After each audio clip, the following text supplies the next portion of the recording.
Good evening, everyone. My name is Maggie, and on behalf of Book Soup, I'd like to thank everyone for joining us for our virtual event this evening with Joel Selvin in conversation with Roy Trakin and friends discussing Hollywood Eden, electric guitars, fast cars, and the myth of the California paradise.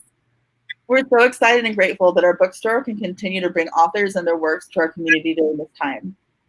We'll be hosting more virtual events in the near future, and you can learn about them on our website, booksoup.com, as well as our social media at BookSoup.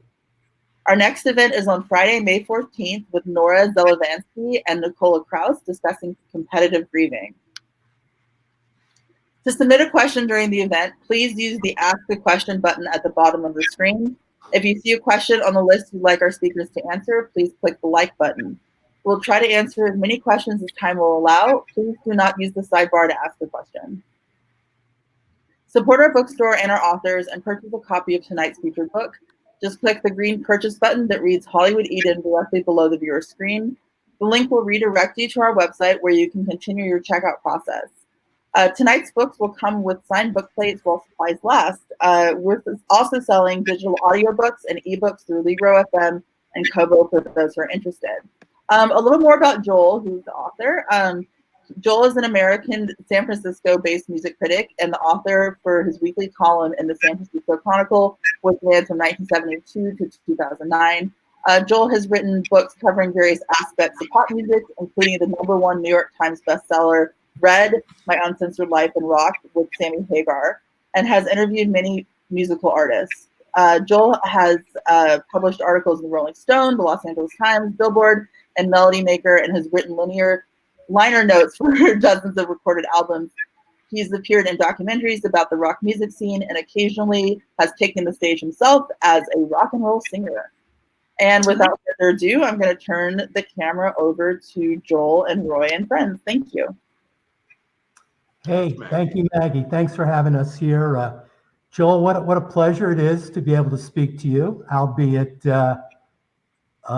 over the Zoom, although this is not Zoom, but great book. You are on a late period roll here, starting with your book on Bruce Byrds and Altamont and the Grateful Dead after Jerry Garcia. And this is a wonderful topic, this period of time. And I told you before, if Quentin Tarantino wants to do a prequel to Once Upon a Time in Hollywood, he couldn't do much better than to take your text, because it really is evocative. And I spoke to you before, and I said, even though you are associated with San Francisco, you have certainly spent a lot of your time covering the Southern California scene. You wrote on the Beach Boys early on. I mean, this era is a natural for you, but like I told you before, I thought that you said that you originally got the inspiration when you got a copy of the Uni High yearbook from 1958. Is that where the kind of the flashbulb moment came? That was certainly an ignition moment, certainly. And I want to thank Book Soup for bringing us together.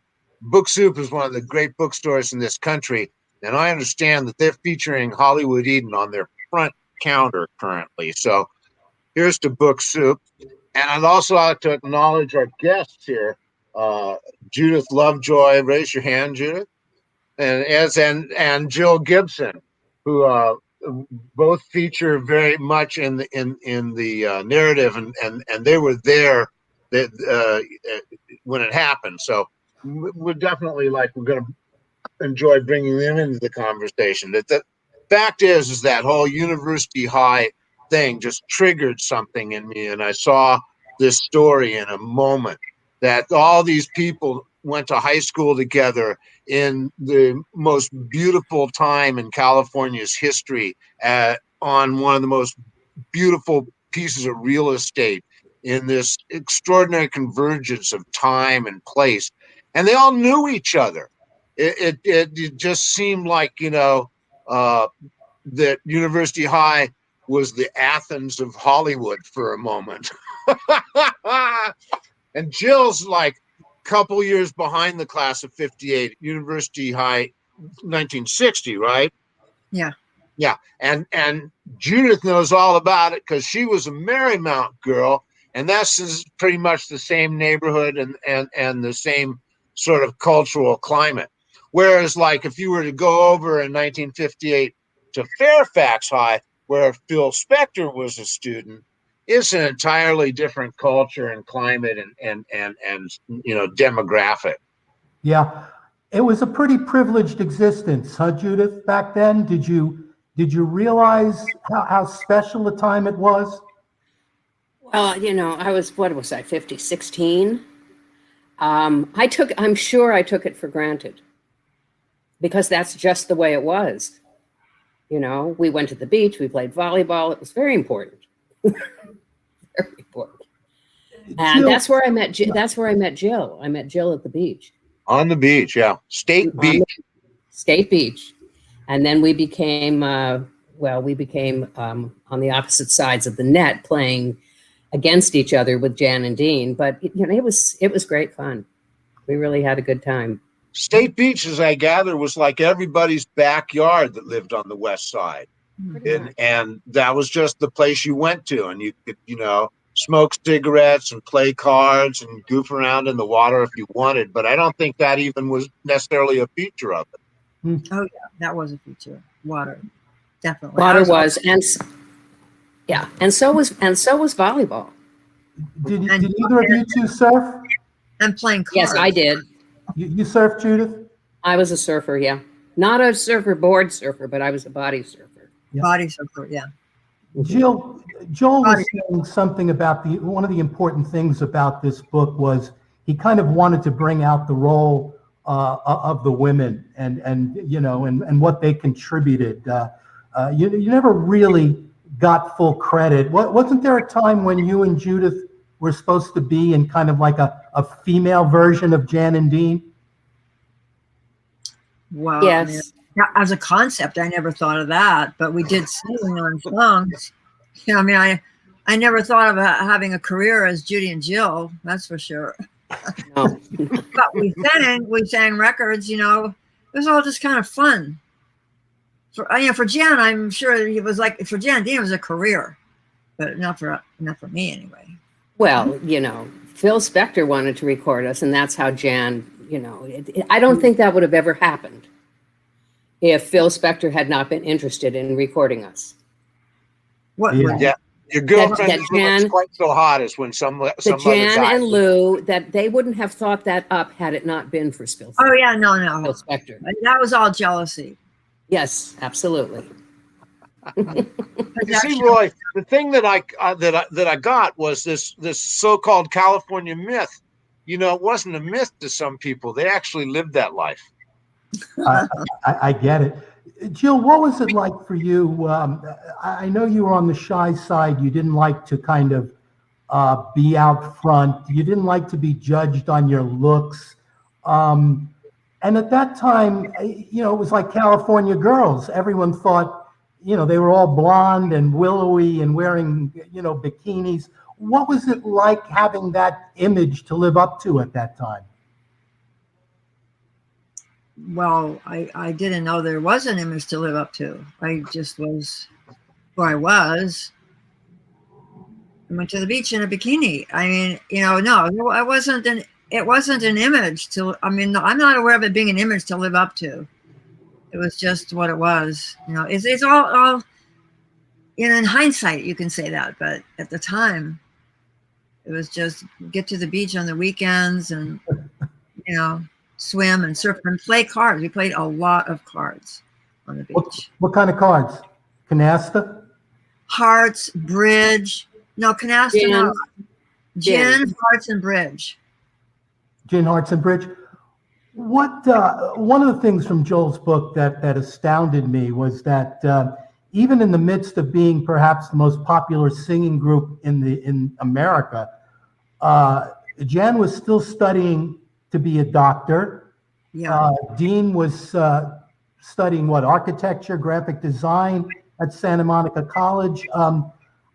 I mean, they didn't think that this thing would last very long, did they? Well, I don't know. I know that Jan had his medical thing. I would suppose because he thought it wouldn't last, but I'm not sure how much his parents influenced that. You know, I mean, maybe that he was doing it for them, although I doubt it, but it's possible, you know. I mean, I think that was the case in Dean's on Dean's end. That he had very much. They were strict. because Jan was very rebellious, so it's hard to imagine he would do anything for his parents. But I really don't know what was in his mind. We didn't really talk about that. You know, he just was doing it, the school and the music. And I don't know why he was doing both. What was it like driving in the same car as him? Terrible. Very frightening.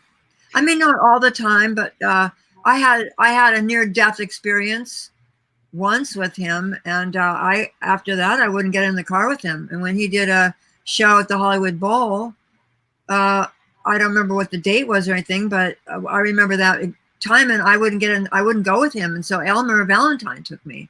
Right. Jill, recall the time where you replaced Michelle Phillips in the Mamas and Papas for what was it, a month, 2 months? Do you remember that story? Well, although I was doing the singing and all that for 3 months, but the contract was like, I don't know, much longer than that, but the actual participation was maybe 3 months.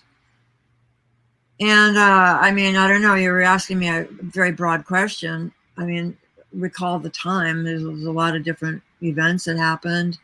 You know, it was a mixed bag. It was fun because I loved the music, but it was hell because of, you know, being in the middle of a relationship, which I didn't really think I was going to be in the middle of.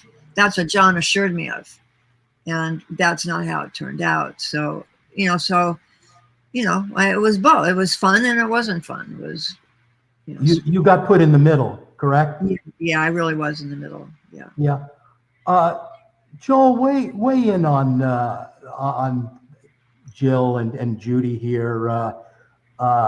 They were very important in kind of the creative development of Jan and Dean, even if they were kind of behind the scenes. Didn't they're on the 45 cover in 1960? I mean, not their faces, but they're back. Yes. Can he see me? Aha! Look, we've got company. Look who's here! Wow. Now this is a real thrill because even before Sandra Dee, even before Sally Field, even before Gidget itself, there was Kathy Kohner, right? Right. I don't know how this works. Kathy, get seated there. Can you see me? Yes. You look like a beach bunny now. Hello, Kathy. Welcome. Hi. Hi. What a great story, Joel, the Kathy Kohner story, which was one of your beginning stories. And, how she started hanging out at the beach and was really made one of the guys, right, Kathy? I mean, they gave you the name Gidget because of your diminutive stature originally. Yeah. What was it, a cross between gadget and midget? Girl midget. Gidget. Girl midget, right, Gidget. What was that like? I mean, you were in the kind of the beginnings of surf culture, which, Joel, you point out, are really the beginnings of American popular culture as we know it, right? Well, my dad was an author, and I would share with him about Malibu and what it was like and the nicknames and the language, and it was sort of my idea to write the story, but he was the writer, and he wrote a really good story in about 3 weeks that made kind of surf history or what it was a good book. It's a good book, Gidget. Is it a good book? Are you really sorry? I just recently reread it, and it holds up wonderfully. It's a minor gem and a California classic, and really good. Yes. Yeah, it's really good. It's really good. I think the book was better than the movie. What about the TV series? The TV series I mean, she was very mainstream, Sally Field. There, I was a surfer, and sort of way out of dead center at that time.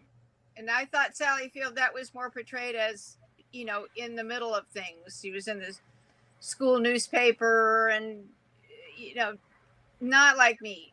There wasn't enough surfing, but I already when the show came out, I was already married and had a baby, and so I don't even think I watched all 35 episodes. I have now, but and I went all through school with Jan Barry and Arnie Ginsberg and Nancy Sinatra. You guys did know you all knew each other, didn't you? Well, I must have been there too, but I didn't know you. You went to uni? Yeah. When did you graduate? 60. So I was already a senior, and you were, 10th grader. Yeah, they didn't. Seniors didn't talk to sophomores. So you were in Jan's class then? I was in Jan's class. And yeah. Summer of 58.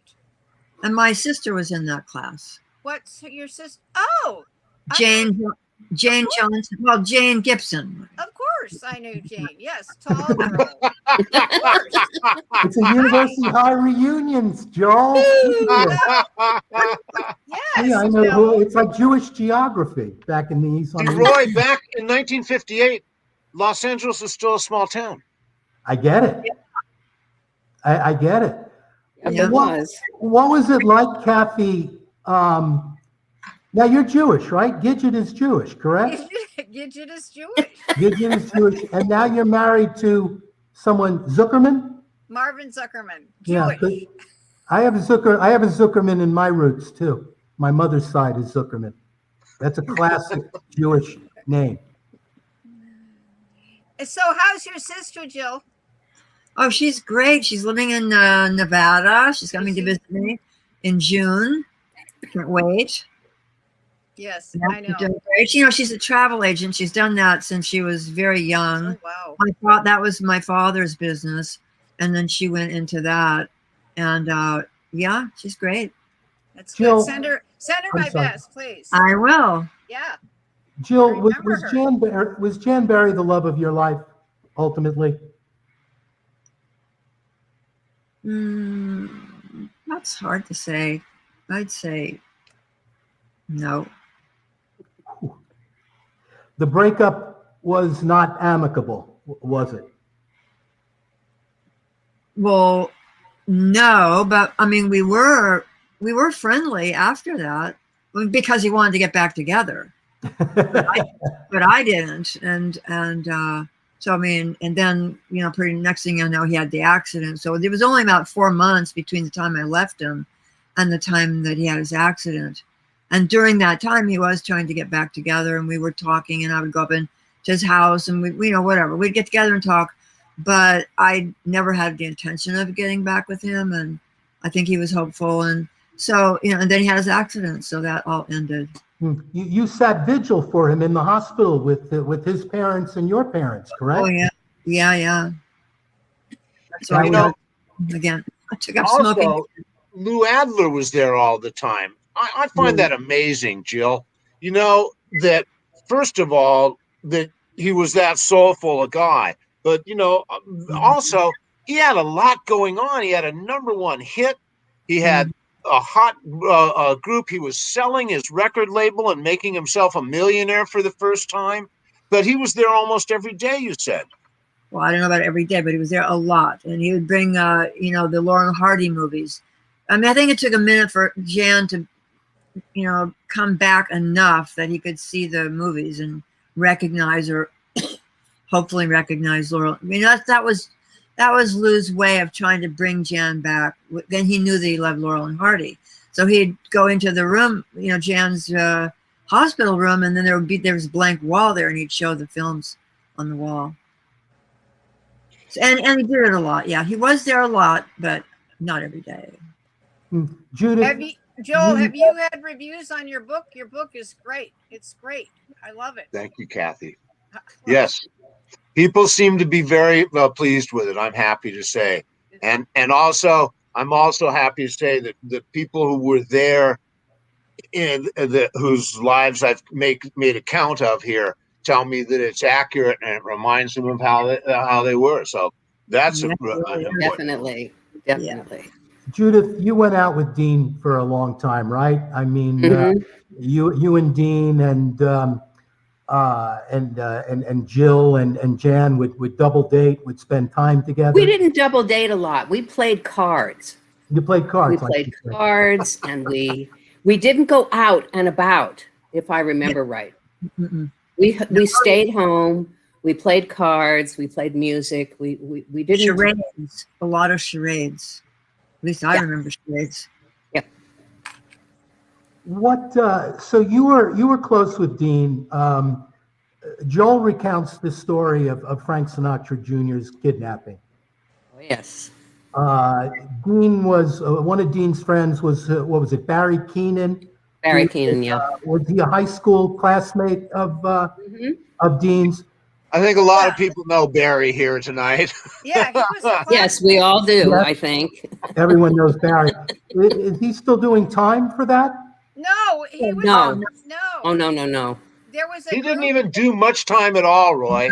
Wow. There was What do you remember of that, Judith? Do you recall? I mean, Joel recalls Dean bringing a bag of money to your parents' house and asking them to save it there. He didn't say a word in front of my parents. No, not a word. He asked me, and because Dean, you never knew if Dean was serious because he was such a clown and such a joker. And when he said, and he actually didn't have a bag of money, he actually asked me if he could bring. He wanted to hide some money in the basement. Now, I knew nothing about a kidnapping. I knew nothing about his dealings with Barry Keenan. And I thought he was kidding. And I said, what are you talking about? He said, never mind, because I didn't seem to be open to it. And then, then you read the newspaper. And all I know is that every word that he said was a lie. And I felt like, oh my God, I'm going to be a conspirator or something. I'm 17 and I think I'm going to be thrown in jail. And then it sort of went away. And when the newspaper was being read at home, and then he recanted, if you recall. Isn't that right, Joel? He recanted. And Joel and I were discussing this a couple of weeks ago, that if this were to happen today, he would have gone to jail. And he never went to jail. He would. I don't know how he got out of it. I don't either. Jill had a friend involved in this caper too. Joe Amsler. Joe Alma? Yes, Joe Amsler. Did you know, Kathy? Yeah, I knew these guys. And there was a luncheon the other day with some of the uni high kids, and Barry Keenan came, and one of the other mates said, I don't want to sit anywhere near Barry Keenan. Wow. Interesting. When was this? When? Well, was it before COVID? We all met at a restaurant up in Malibu. Oh, a reunion. I see. Kind of a reunion. Mm-hmm. When are you going back to Duke's, Kathy? Well, end of June or early July, I'm going back. I miss it. That was a great story. I bet they miss Kathy you. has been the hostess at Duke's in Malibu for what, 40 years? 18 years. 18? Wow. Wow. And do people acknowledge you as Gidget there? Yes, they do. And there's pictures on the wall. Joel's seen them. And they gave me a title, Ambassador of Aloha. Oh, that's So, nice. I went to lunch there the other day. I mean, it's the seating is different. There's COVID restrictions. So I'm going to learn what they are when I go back. My friend said, you better walk around with a mask for 4 hours at home and see if you can tolerate it. But Kathy, do you still surf at all? no, but I paddle around. It was really low tide at Malibu yesterday. It was gorgeous. Were you the only woman who was really kind of an active surfer and accepted by that group of people? Well, I was 15 and there was another girl 12 and there were some girls 19 and 20 and there were women. So I was the only teenage girl at the time, or the only girl in my high school, I think, that surfed. Was it pretty innocent back then? In terms of, I had to be home before midnight. Did your parents approve of your lifestyle, Kathy? Oh, I think my dad was, he was writing us stories. I was his muse. And was it difficult to live up to everyone's ideal of Gidget? Did you ever rebel against that, or did you accept it? Well, I graduated from uni high and I went away to school in Corvallis, Oregon, where it was really low tide and they didn't know about Gidget stuff really, or surfing. It's only been in the last 2 decades where people have enjoyed the story and very respectful and kind and happy to meet me. And that, I love that, why not? It's a good story and it's true. Your father's passed away at this point? Yes. Think about this, Roy. Yeah. All this stuff that these ladies grew up with as girls, and the Jan and Dean were starting to differentiate themselves right from the start from the Philadelphia American Bandstand guys with their dark hair and suits and ties, Bermuda shorts, Madras shirts, blonde girlfriends and posing on the beach. And, this Gidget movie was an instant success, and it just was like a foreign country to the rest of the United States to see this slice of these people's daily life. This was what it was like on the West Side in 1958. Yeah. And so all this California myth that got dreamed up and blown up and was, as you say, a seed to pop culture unlike anything else in this country's history. It was then. It was there. It was these people's culture. They were there. And when you ask Jill, did she have an image to live up to? No, she was it. There was no image. This was their lives. And these records that everybody was so entertained by, they were drawn from their real lives, the way like the Texas Mexican musicians write the norteño music and the corridas from, the daily events. I am sure that Dean knew people who drove to the beach in Woodies that didn't have rear windows. Yeah. Are a lot of people seeing this? How does this? I'm sorry. Yeah. Are people, guests, looking at this? Yeah. Yeah. We got a crowd out there. Oh, There's about 60 people there. Oh, great. I wanted to ask you this, Joel, and I'll open it up to the panel as well. This week, the Rock and Roll Hall of Fame inductees were announced, and once again, your book really cast a light on Jan and Dean as artists and as kind of progenitors of the whole surf sound, with the Beach Boys, of course, but they were even there before the Beach Boys. They were anticipating the Beach Boys. They were there before surf. Yeah. Did they deserve Rock and Roll Hall of Fame? I mean, they haven't really been taken seriously in that way. No.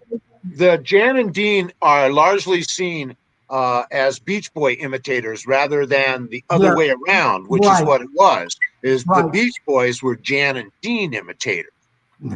And the Rock and Roll Hall of Fame, as long as you brought it up, is a useless and pointless institution, but people pay some attention to it for some reason. I don't know what, but it's entirely East Coast biased.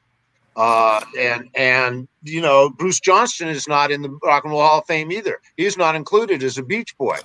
And if you read Hollywood Eden, you can see this guy had as an esteemed a career as you could have without having been in the Beach Boys. And then once in the Beach Boys, starting at California Girls, he continued. He's the most trained and gifted musician in that group, and the one who most understands what a genius Brian Wilson is, but he's not in the Hall of Fame either. So much for the Rock and Roll Hall of Fame. What the hell do they know? Judy, what did you think of the first time you heard California Girls? Did you know that that was a song about you, or everyone like you? Was it did it hit home for you? What was that like? You asking me? Yeah. Oh boy. Once again, you know, it was so I was so busy living it that No time to reflect. I didn't really have a perspective, you know, and no, it was and like Kathy. I mean, I had to be home at midnight, and what my parents would do if I wasn't home at midnight, the door would get locked. I didn't have a key. I would have to wake them up in order to get in, and I was in big shit trouble if I didn't have if I wasn't in that door at midnight. I'd get grounded. Simple as that.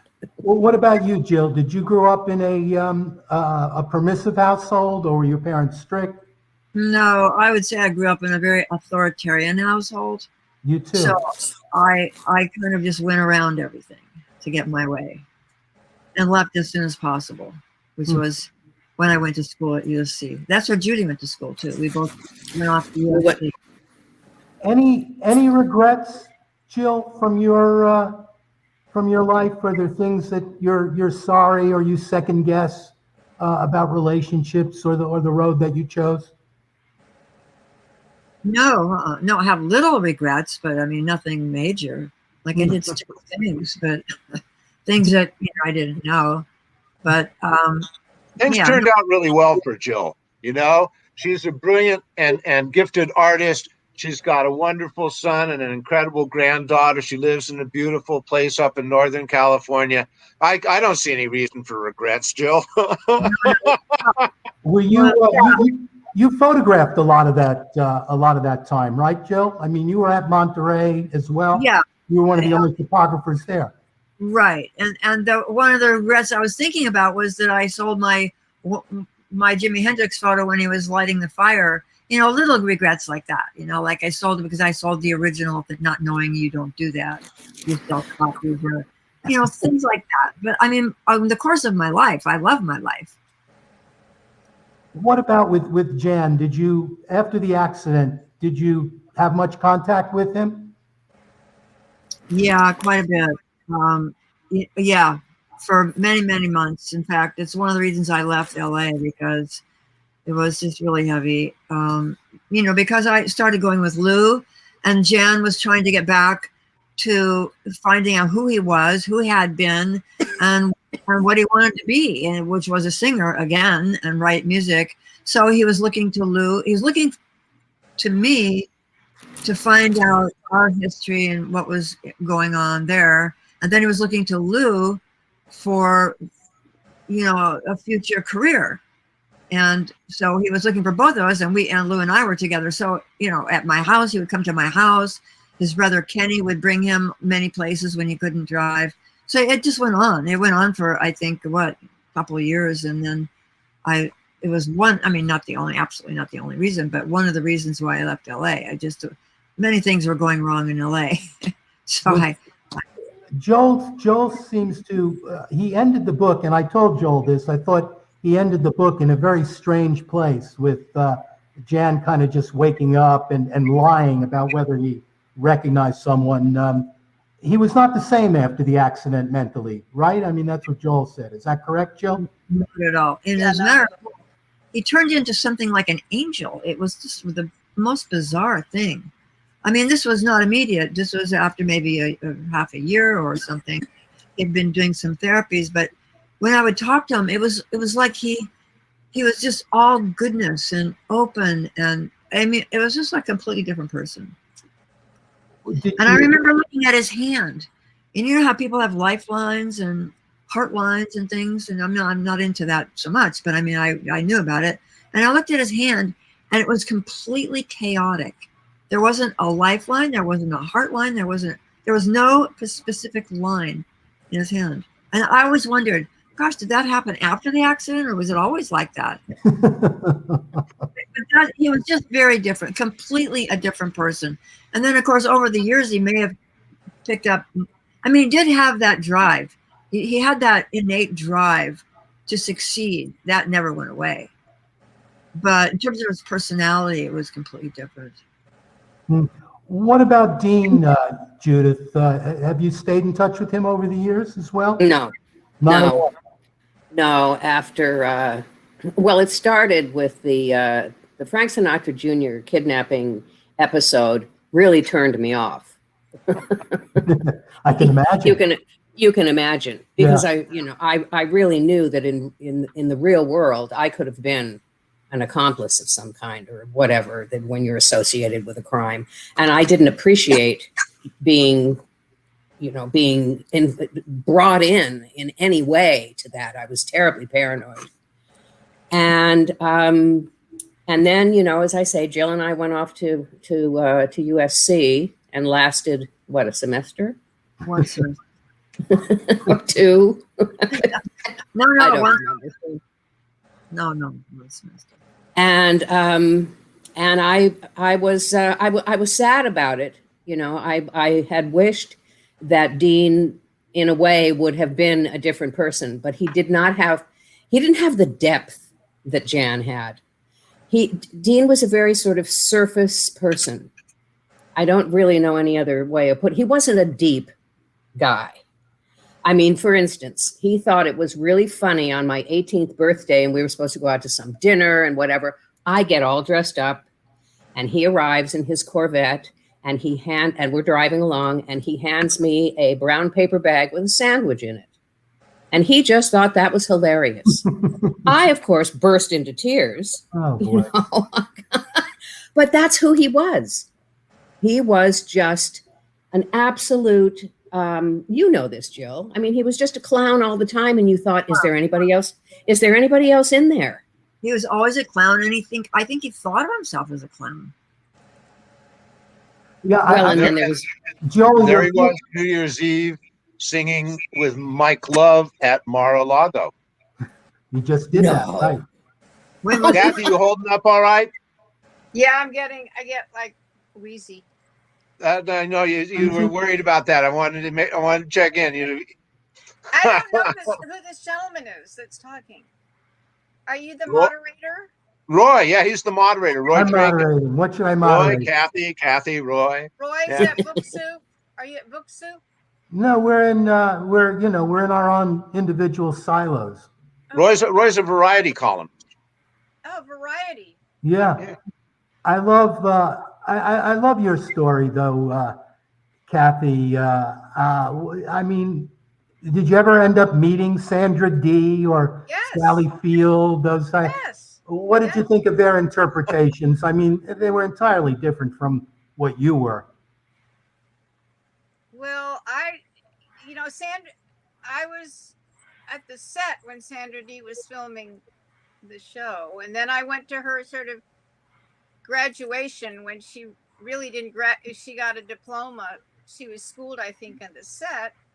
And Sally Field I've met later on in life, and someone did a documentary about me, and Sally Field was very gracious in doing a large segment of speaking on camera, and I was touched by that. She said she loved playing Gidget, so I didn't know her as a younger person. I've met her only later on in life. Jill, Jill, I'm curious. You always had your own ambitions. You always had your own talents. In the kind of the pre-feminist era, you kind of had to take a back seat to your man. And you too, Judith, as well. I mean, you were with, some powerful individuals along the way. But you consider yourself a feminist, Jill, or a pre-feminist back in not at the time. No, I went to Europe and lived, and then when I came back, I understood a lot of it. But I felt it. I felt the competitiveness between girls in high school. So that was uncomfortable. And then when I came back from Europe, which was already, let's say, 10 years later, or maybe not quite so long ago,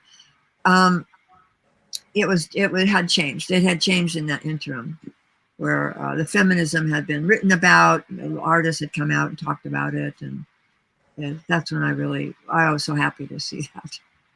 Yeah, you were kind of ahead of your time with that, and in your own way, Kathy, you were too. I mean, Frank Pearson, the great writer Frank Pearson, called me a proto-feminist. I love Frank Pearson. So. Well said.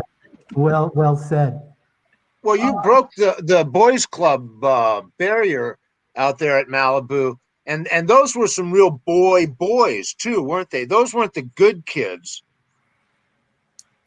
You know what? I wanted to belong somewhere. You know, you have your school and your folks, and then I had Malibu, which is, you know, I kept all my diaries. I have all my diaries. I could actually read to you what happened today. Wow. I was in The real Malibu. Gidget diaries might be something very interesting now, no? Well, I'm trying.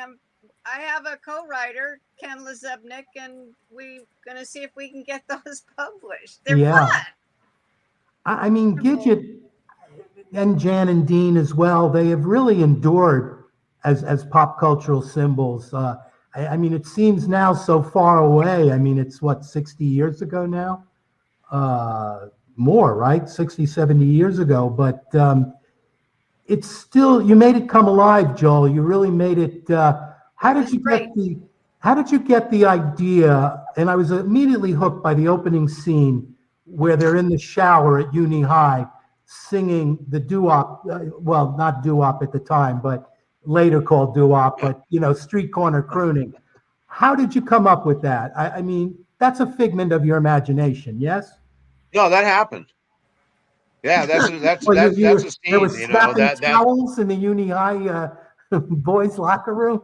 Yeah, that's how the whole sort of singing group that recorded up in the garage at the Berry house. That's how where it had its start. See, the thing is, Roy, Because of the echoes. and I have this tremendous attachment with Southern California of that era in my mind, in my heart. You know, romantic feeling about Los Angeles before smog and before freeways.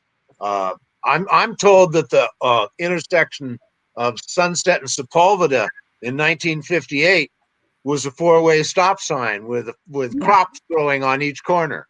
And that right? A poinsettia field where the 405 is. I mean, I can't get enough of that. And these people, Kathy and Jill and Judith, they grew up in that. They were just in the fishbowl, right? They were part of the whole culture of that, and who they are and what they did was enabled by all that. And so specific time and place, and it helped shape character, obviously. I mean, we're looking at it right here tonight. You know, when you're talking about, well, California girls, came out, did they see themselves in it? Fuck no. They were who they were already. And California girls were California girls. And I remember telling my daughter that there wasn't a California girl worth spit that hadn't changed into a bathing suit in a parking lot. Is that right?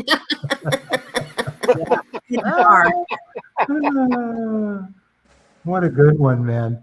That's a classic. Another interesting character, Joel, you start to paint a picture of someone who's rather controversial now. He's now departed, but Kim Fowley. You seem to have a sort of unabiding affection for the man, even though his reputation precedes him. What's your take on Kim Fowley? A Zelig of the record business? He just kind of appears at certain times and places of. Fowley's a very, very peculiar Hollywood character. He has no talent, can't play an instrument, can't sing, can't write, but somehow he manages to stay in the record business. He never had a huge success, but he would have enough success along the way. And he was a poisoned, perverted, twisted guy.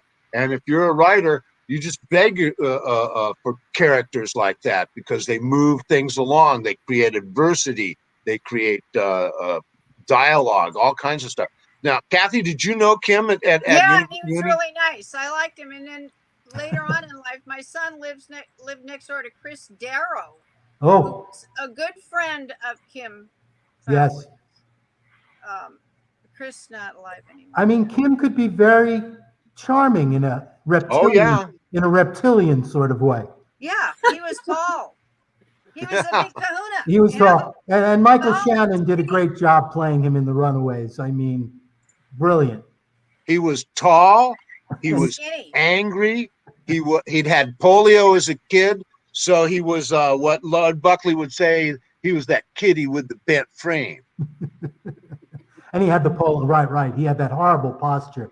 He was always bent over. Always. Like, yeah, Frankenstein. I mean, that was basically the role model. I mean, Jill, what was it like for you? Yeah, you were in the middle. You were put in the middle of the mamas and the papas thing. Were you seeing Lou Adler at that time when you was at the whole period of that? And Lou was married to Shelley Fabre at the time, correct? No. Oh, he was not with her. Okay. No, Lou and I had already been together. Well, I don't really know how long, but for a while. We were together, and then I left him, and then we got back together again, and then that's when he wasn't with Shelley anymore. So we got back together again. And then after that, maybe some months after that, the mamas and papas thing started. And then it went real fast.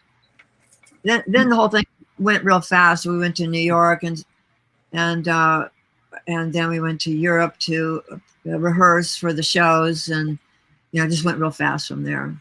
Did you want to be famous? You didn't want to be famous, did you? No. Not at all. You wouldn't have pursued.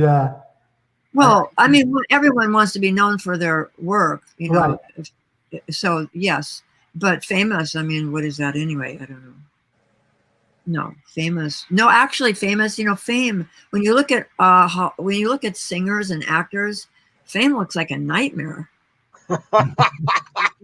Judith, It really does. you worked with Terry Melcher for a while. Were you his assistant? Was that it? No. Yes. Well, Judy, talking to Judy. yes. Here's the diaries. Here's the diaries. Oh, my God! Look at that. You have illustrators. I got diaries.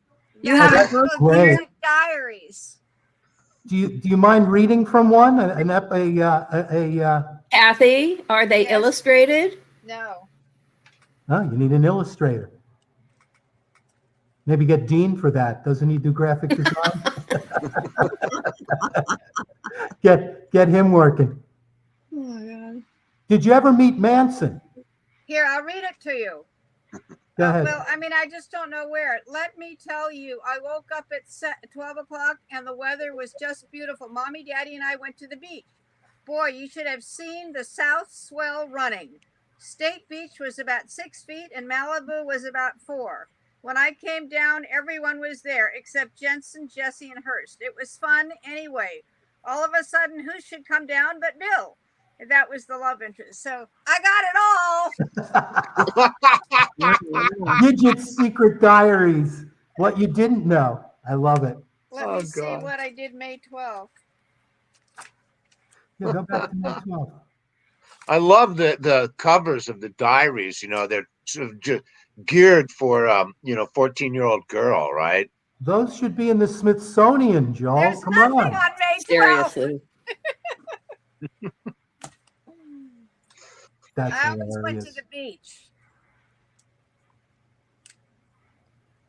Well, this has been great, Roy. I feel satisfied here, and Yeah, this is fun. I wanted to ask you one other thing, Joel. I know I asked you this before, but I know you ended the book abruptly, and you explained why you did, because that was when the story ended. But this is dying for a sequel, no? Are you not going to touch that? What happened to these characters? Oh, good God, Roy! Nothing good happens after that. No. I mean, life That with was your brain version of a damage is happy no ending? picnic. That was That was Jan Berry's Rosebud moment, exactly, right? I'm gonna sign off, and you Brian guys. Wilson at the LA airport, That was great. And you you have know, that's pictures like, of that.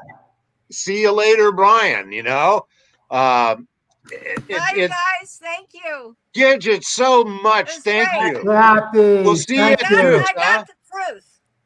huh? Got the truth. Hey, Good to meet you. Nice to meet you, Kathy. It's Very a great nice. book, Joel. Thanks, Kathy. We'll see you at Great. Duke's. See you at Duke's. Aloha. Aloha. Aloha. Chaka chaka. Aloha. What do you say, Maggie? Joel, actually, there's a question for you. Can you discuss how you researched the early parts of the book from 1958 to 1960? Fowley, Barry, and so many others have passed. Where did the anecdotes come from? And that's questions coming from Mark. Well, Mark, there's lots of research done way ahead of me on this. Kim Fowley, for instance, there are hours and hours and hours of Kim Fowley interviews out there. And he spent half of his life giving interviews.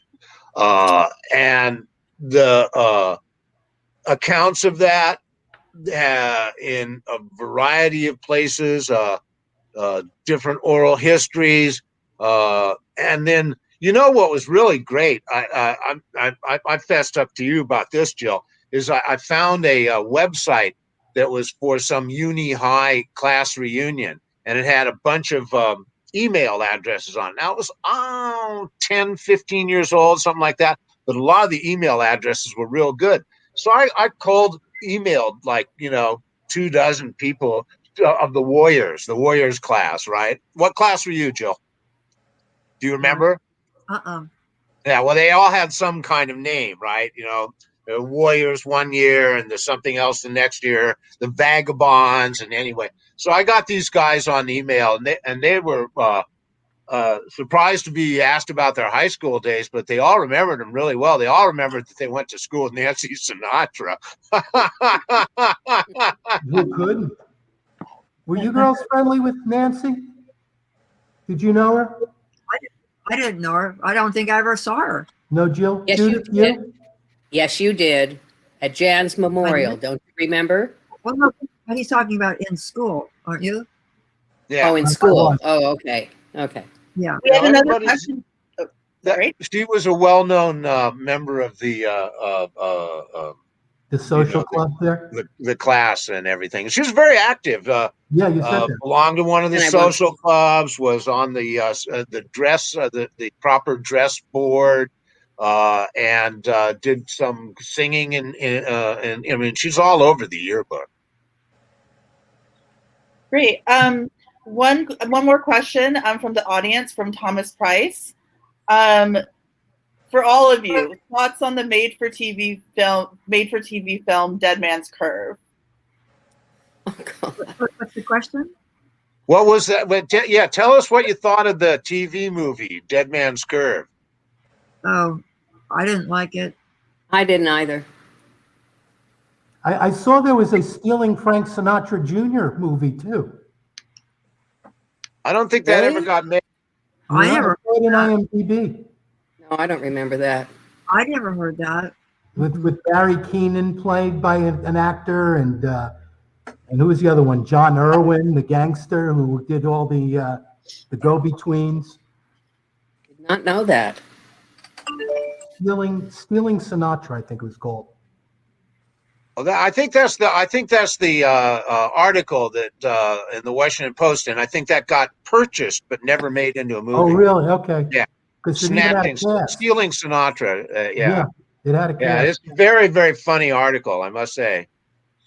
Well, I have a Nancy Sinatra story. Oh, let's hear it. Okay, the Nancy Sinatra story that Jill is probably going to remember once I tell it.